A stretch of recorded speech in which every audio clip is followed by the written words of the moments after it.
ইমাম সাহেব দায়িত্বশীল।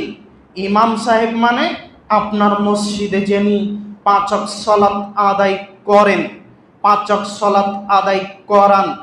আপনার মসজিদে যিনি খুতবা প্রদান করেন, যিনি মানুষকে ভালো কাজের আদেশ করেন, অসৎ কাজের নিষেধ করেন, ইনি হলেন ইমাম।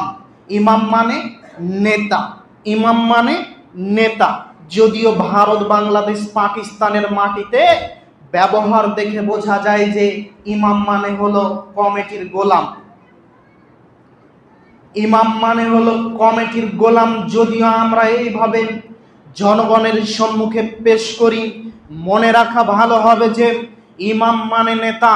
ইমাম আদেশ করবে, আপনি আদেশ পালন করবেন। ইমাম আদেশ করবে, আপনি আদেশ পালন করবেন।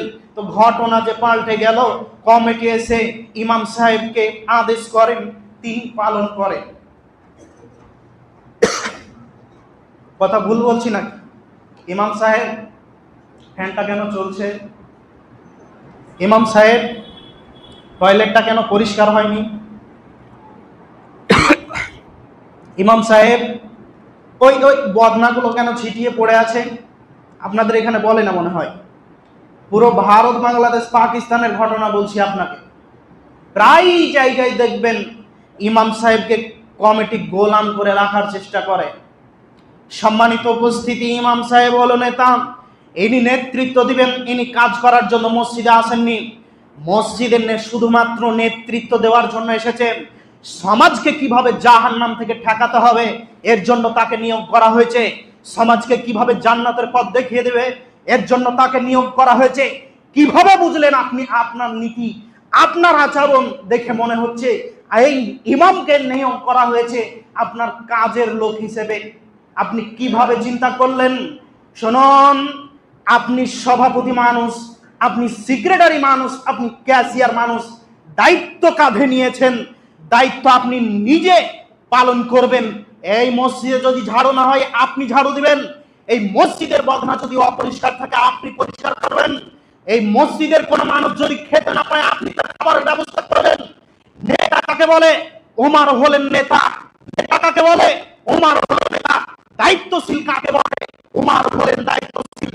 আল্লাহর নবী ওমরকে দায়িত্ব করার জন্য বললেন, তিনি দায়িত্ব দিলেন ওমরকে।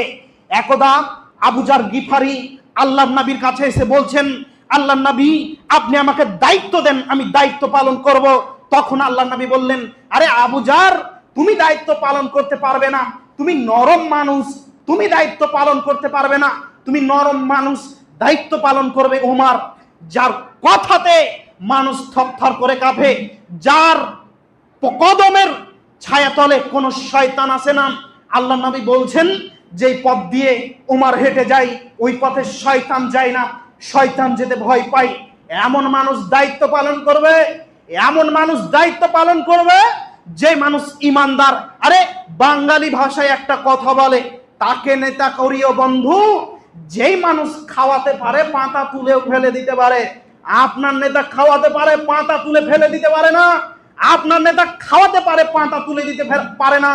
আপনার নেতা, আপনার যিনি দায়িত্বশীল মসজিদের, আপনার গ্রামের যিনি দায়িত্বশীল, উনি মানুষকে শুধুমাত্র কথা বলতে পারে, কোনো কাজ করে দেখাতে পারে না।